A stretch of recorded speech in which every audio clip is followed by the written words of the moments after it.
Good morning, children. Today we are going to start a new topic in our chapter 4, Adaptations in Animals. Today we will learn about adaptation in animals that live on land. This topic includes animals that live in hot sandy desert, the animals that live in the polar region, some more adaptations in terrestrial animals. Today we will learn about the first point, that is adaptation in animals that live in hot sandy desert. Before that, what do you mean by terrestrial animals? The animals that live on land are called terrestrial animals. Now let us discuss the adaptations in animals that live in hot sandy desert. In this topic we are going to learn the adaptations in camel.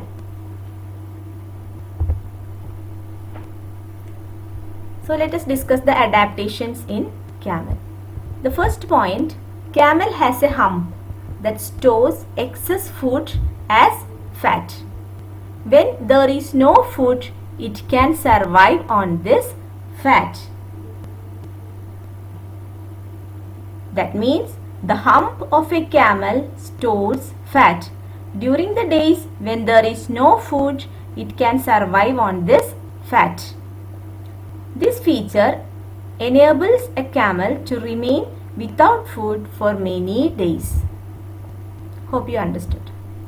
Second point, it can open or close its nostrils at will. When the sand blows in the desert, it closes its nostrils to prevent sand from getting inside.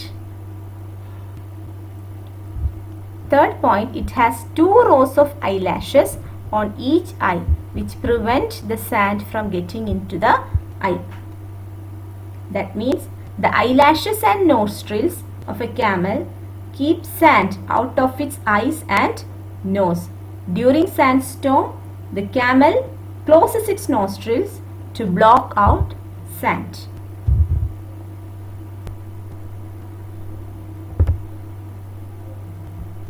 Fourth point, the inner portion of its mouth is like leather. This helps the camel to chew thorny plants that grow in the desert.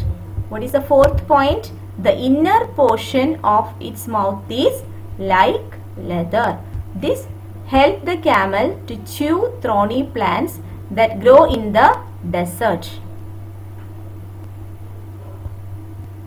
Fifth point, camels have broad padded feet. This helps them to walk easily on sand.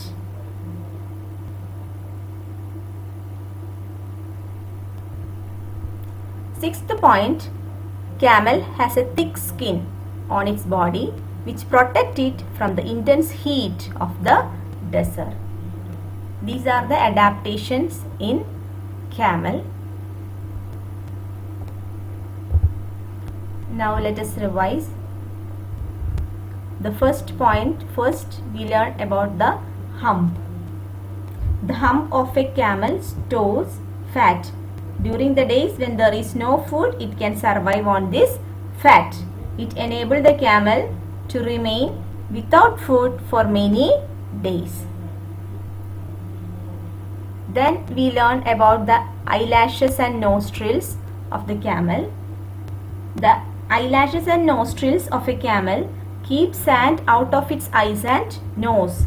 During sandstorm, a camel closes its nostril to block out sand. Then we learn about the mouth. The inner portion of the mouth is like leather. This keeps the camel to chew thorny plants that grow in the desert.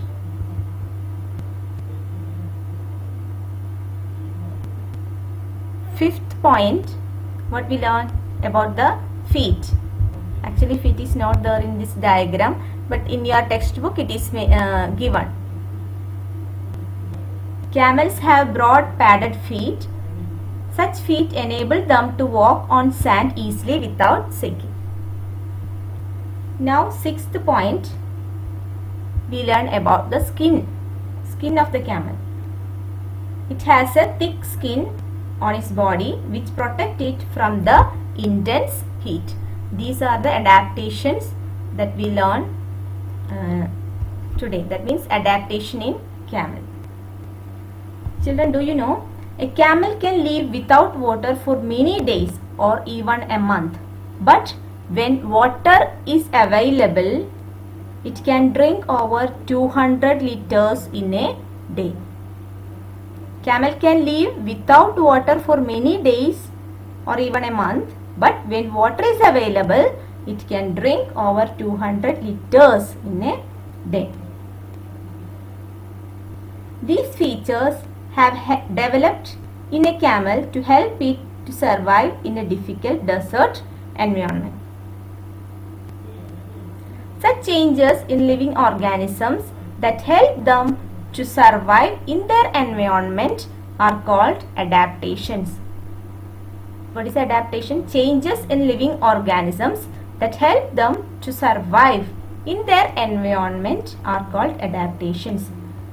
Do you know this adaptation take place slowly over millions of years?